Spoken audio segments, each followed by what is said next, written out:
Hare Krishna.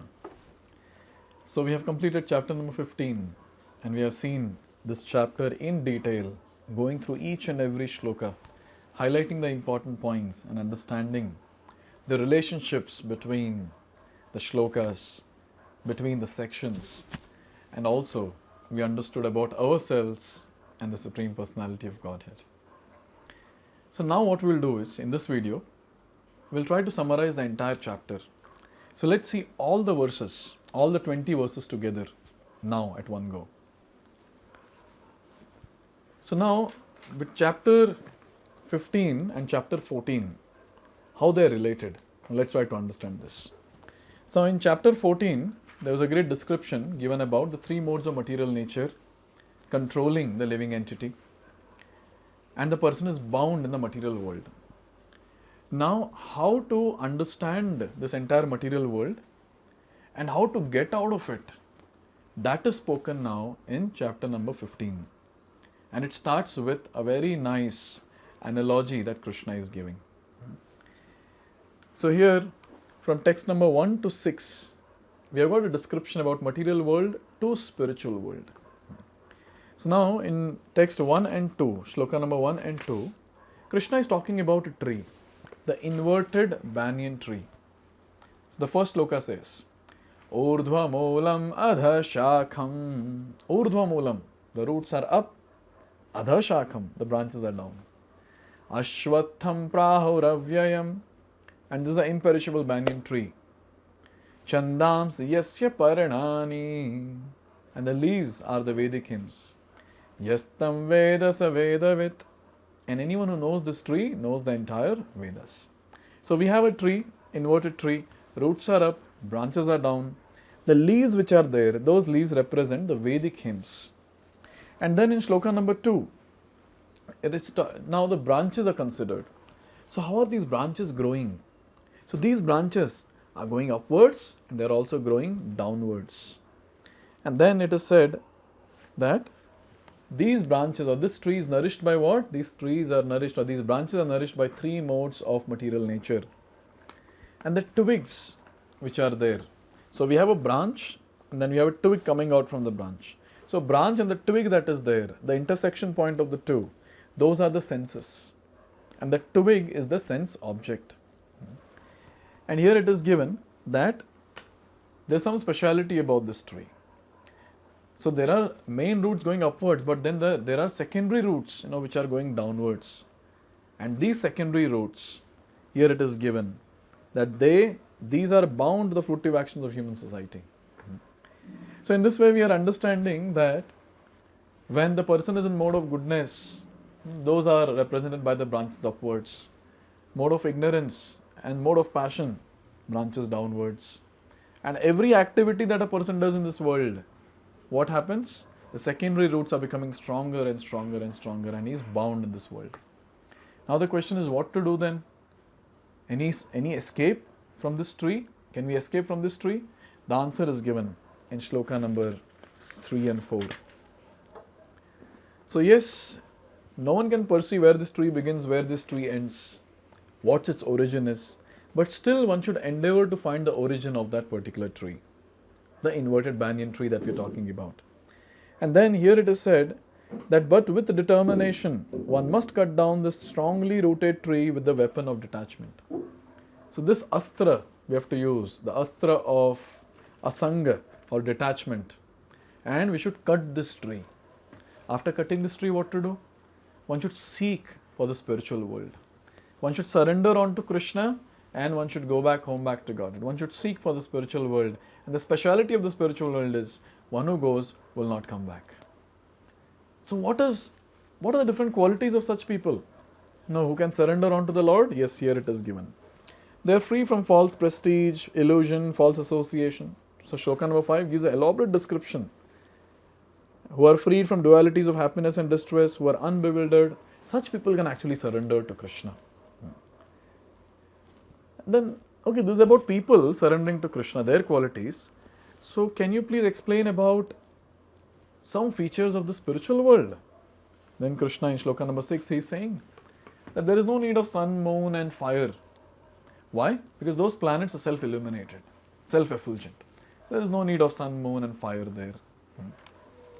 Now after having said this particular section about material world to spiritual world, now from Shloka number 7 to 11, transmigration of living entities is spoken about.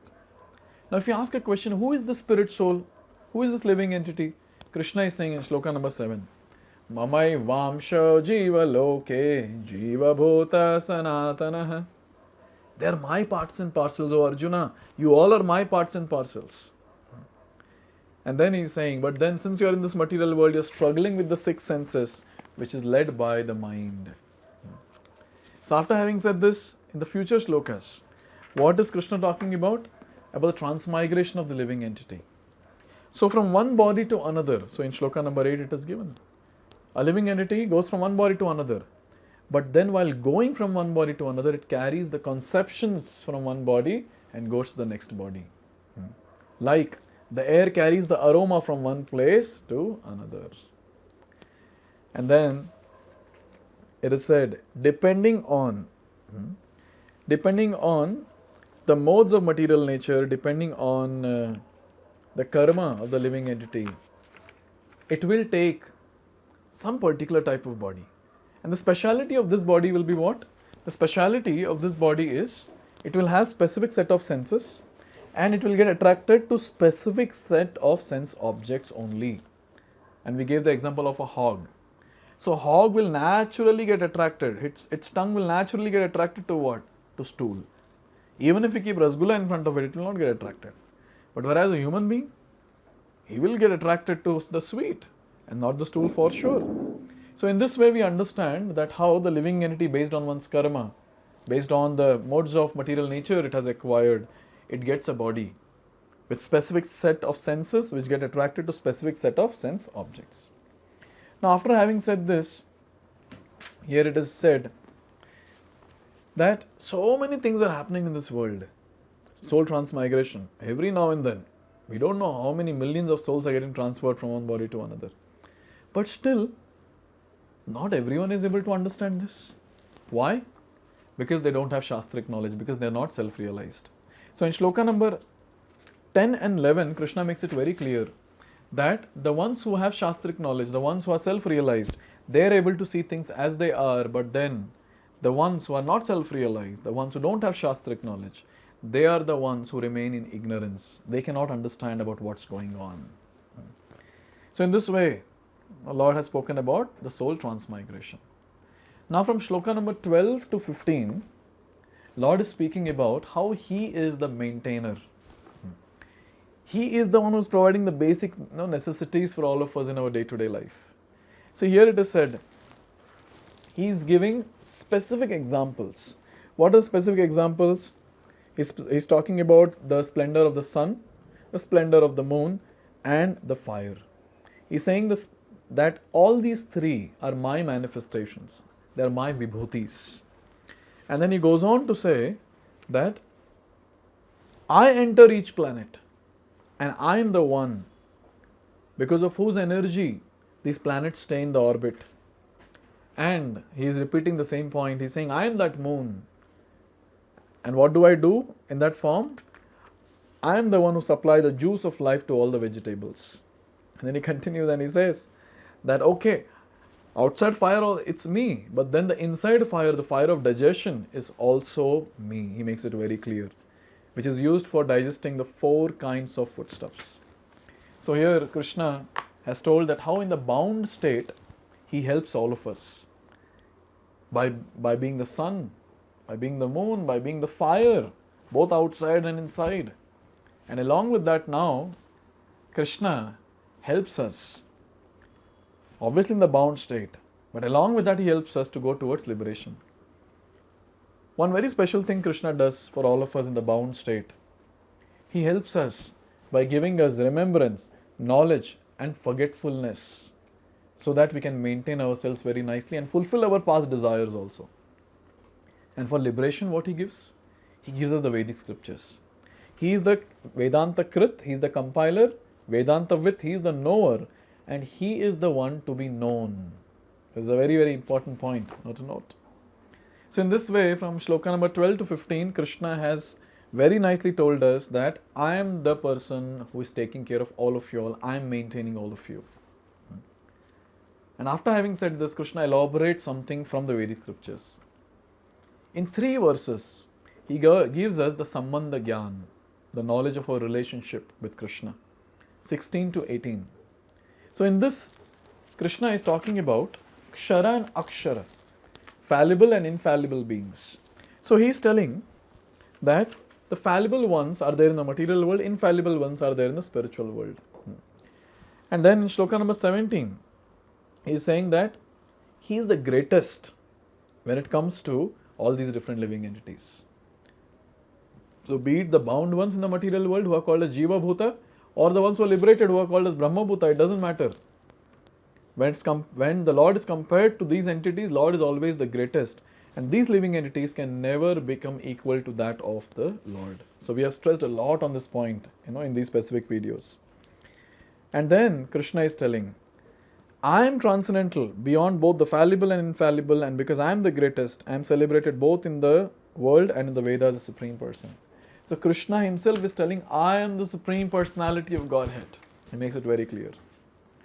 Then the ones who understand this knowledge, in Shloka number 19, he is saying that whoever knows me as Supreme Personality of Godhead without doubting, he will engage himself in full devotional service to me. So here Krishna is giving the knowledge of Abhideya.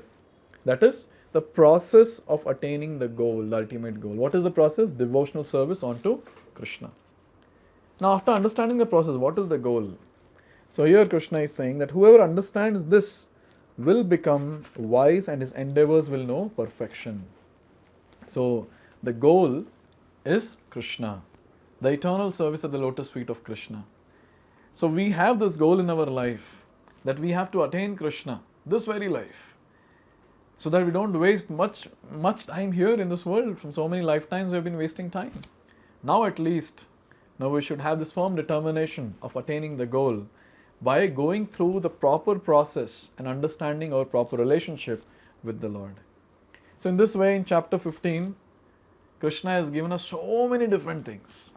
He spoke about the material world, then he spoke about the spiritual world, and then he speaks about how he is the maintainer, and then finally he speaks about the relationship of the living entities and his own. He speaks about the process by which we can attain him, and the goal itself as Krishna. So in this way, in this particular chapter, chapter number 15, titled as the Purushottam Yoga or the Yoga of Supreme Person, Krishna has given us elaborate details about various things, about himself, about the living entities and this material world. So now, from the next video onwards, we are ready. We are ready to start chapter number 16. So let's see that, verse by verse, from next video onwards. Hare Krishna. Hare Krishna, Krishna Krishna,